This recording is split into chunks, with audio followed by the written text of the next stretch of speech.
அனைவருக்கும் அடியேன் சரவணனின் ஆத்ம வணக்கம். ஆன்மீகமற்ற அறிவு, அதாவது இறை உணர்வோட எடுக்கக்கூடிய ஒரு அறிவு மனிதனுக்கும் மனித சமுதாயத்துக்கும் என்றைக்கும் அழிவில்லா ஆக்கப்பூர்வமான ஒரு சக்தியா இருக்கும். ஆன்மீகம் அற்ற ஒரு அறிவு மனிதனுக்கு எவ்வளவு பெரிய அறிவாளியா இருந்தாலும் அவருடைய கடைசி நிலை என்னவா மாறும்னா அழிவு தரக்கூடிய ஆற்றலை தான் அது கொடுக்கும்.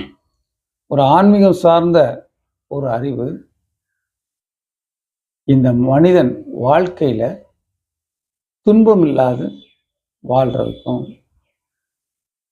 பிறருக்கு தொந்தரவு கொடுக்காம, பிறருக்கு கெடுதல் செய்யாம, அதே மாதிரி உறவுகளையும் மற்ற ஜீவராசிகளையும் மதிச்சு வாழ பழகி கொடுக்கும்.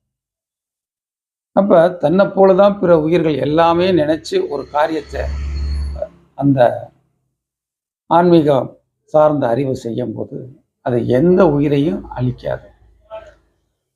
ஆனா தான் அப்படிங்கிற அகந்தையில ஆன்மீகமற்ற அறிவு அனைத்தையும் அழிவுக்கு கொண்டு போகும். இப்போ நம்ம ஒரு சாம்பிளுக்கு சொல்லணும்னா, மனிதனுடைய அறிவு தான் இன்னைக்கு அணுகுண்டு தயார் பண்ணி வச்சிருக்கோம். வெடிகுண்டு, ஏவுகணை, இதெல்லாம் மனிதனுடைய உச்சபட்ச அறிவில் கண்டுபிடிச்சு வச்சிருக்கோம். பிற உயிருக்கு கெடுதல் நினைக்கக்கூடாது அப்படின்னு நினைக்கக்கூடிய அறிவு இருந்தா இந்த ஆயுதங்கள் செய்வாங்களா? இப்போ இது வந்துட்டு புற அறிவாலே, ஆன்மீகமற்ற அறிவால செய்யப்பட்டது.